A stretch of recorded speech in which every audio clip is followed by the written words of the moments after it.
Want more from the Talkin' Appalachian podcast? Head on over to our Patreon page where you'll get early access to episodes and bonus content, like extended interviews with authors Barbara Kingsolver and Jeanette Walls, my interview with a Southwest Virginia woman who survived a concentration camp before moving to Appalachia, and my 3-part series on the language of Appalachian gravestones. Subscribers will be the first to know about any Talkin' Appalachian merch plus discounts. Subscribe on Patreon and Facebook, and if you're not ready to be a paid subscriber, you can subscribe for free and decide later. You can also find the podcast at Talkin' Appalachian on YouTube. This is Amy, and you're listening to the Talkin' Appalachian podcast.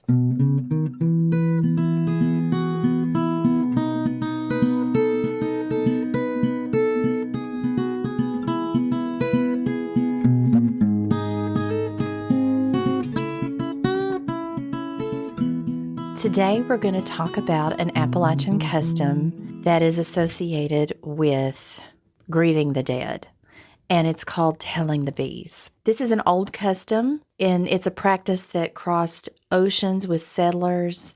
They settled into Appalachian death lore, and it still fascinates us for the way that it binds humans and nature together in the grieving process. So it has Old World roots. It started in the British Isles and parts of continental Europe.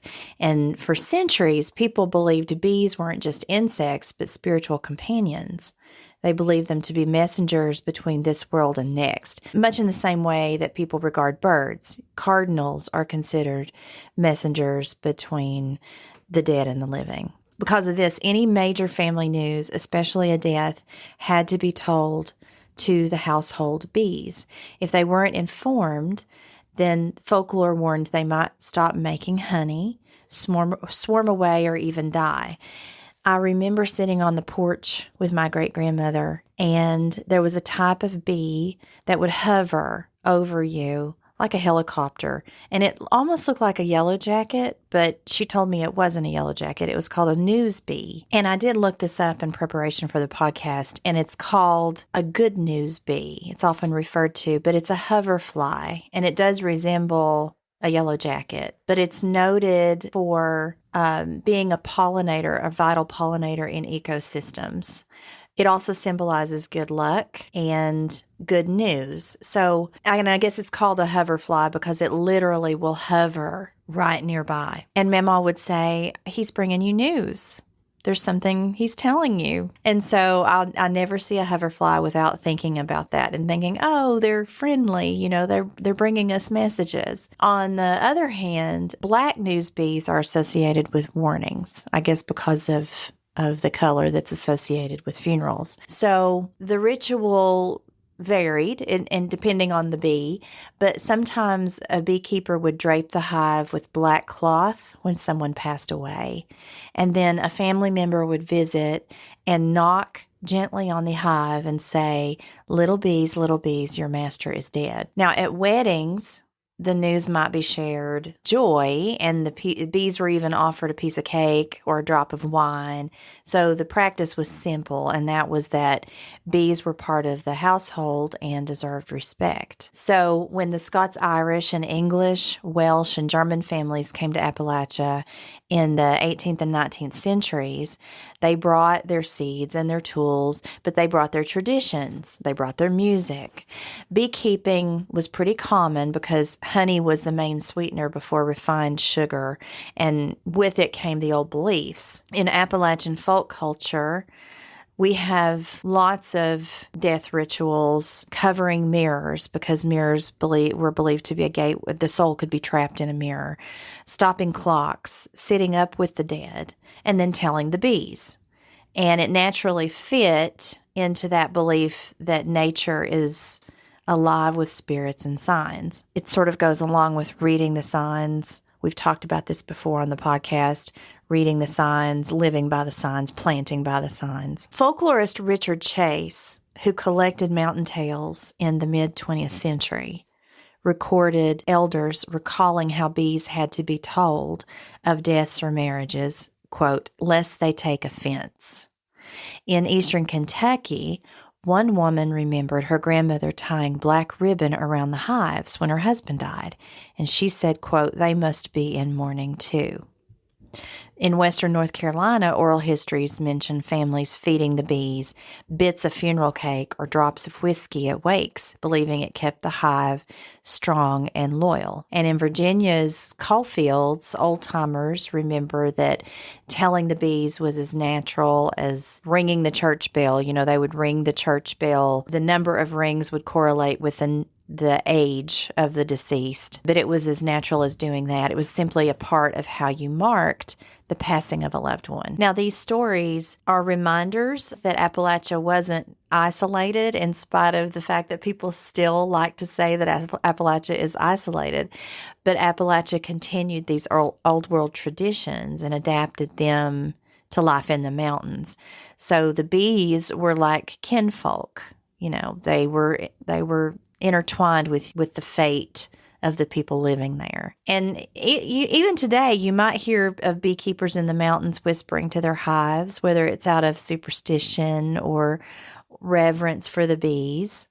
Again, it's that, just like our dialects, it's that link to our ancestors. So the next time you see a hive buzzing on a mountain farm, think of it as a little bit more than honey making.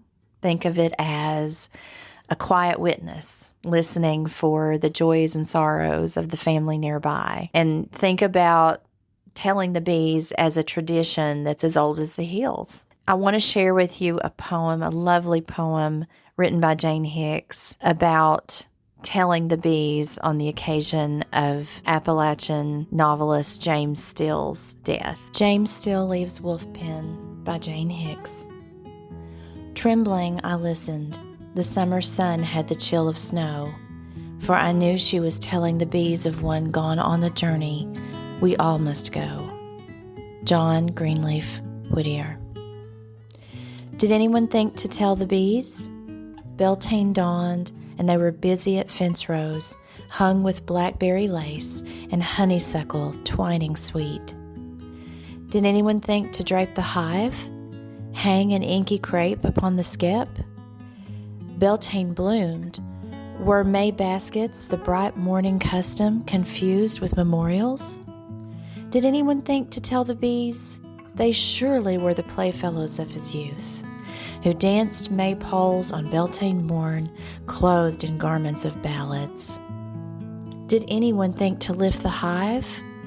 Heave both boxes the instant he was carried from house to hollowed hillside, to reside eternal guardian of troublesome? I'm starting a new segment on the podcast called Voice Place. And that's not my word, that's Georgella Lyon's word. It is a word that means the people and places who shaped your first voice. I'm doing this because I get so many stories from people who want to share about maybe a time when they were bullied because of their dialect or someone made fun of it, or maybe an awakening they had and they became proud of their speech. Or maybe it's a word or a series of words that they always heard their family saying and they did some research and found out what they meant. I just hear all kinds of stories, and I thought maybe this would be a good way to fold these stories into the podcast. So I have a new email address. It's called talkingappalachianpodcast@gmail.com. And that's where you can send me your audio clips, 30 seconds or less, or your written stories about your voice place. To me, that's with the understanding that they might appear on the podcast. So I'm looking forward to hearing about your voice place. I've got two big announcements to make that I want you to mark your calendars for. On October 6th, if you are in the area and you're close to UVA-wise, we'll have Jeff Biggers on campus at 7 o'clock in Cantrell Hall. And Jeff Biggers is the author of The United States of Appalachia, among other books. This time last year, you heard me talk about Jeff Biggers because I visited Sleepy Hollow where Washington Irving lived and wrote and is buried, Sleepy Hollow, New York. And Washington Irving was the one to propose that the United States be renamed the United States of Appalachia. So he'll be here talking about the next chapters of how the Appalachian region is helping to shape America and American history. And then on October 14th, we'll have the author Homer Hickam. Homer Hickam wrote Rocket Boys and many other books, but the Rocket Boys trilogy is about his life growing up in Colwood, West Virginia. It became the major film October Sky with Jake Gyllenhaal and Laura Dern, and it's just a remarkable book, and he's such an inspiring person. He went on to become a decorated Vietnam War veteran. He went on to become a NASA engineer, and then he became a writer. So we're really looking forward to having Mr. Hickam on campus October 14th, 7 p.m., Cantrell Hall. And if you're not able to visit us for those, listen in because you'll be able to join me for podcasts with both of those writers. Make sure you're subscribing wherever you get your podcast, subscribe on YouTube, and then if you become a subscriber on Patreon, you'll get updates before anyone else, and you'll get access to the episodes before anyone else. So mark your calendars for that, and remember to keep talking Appalachian.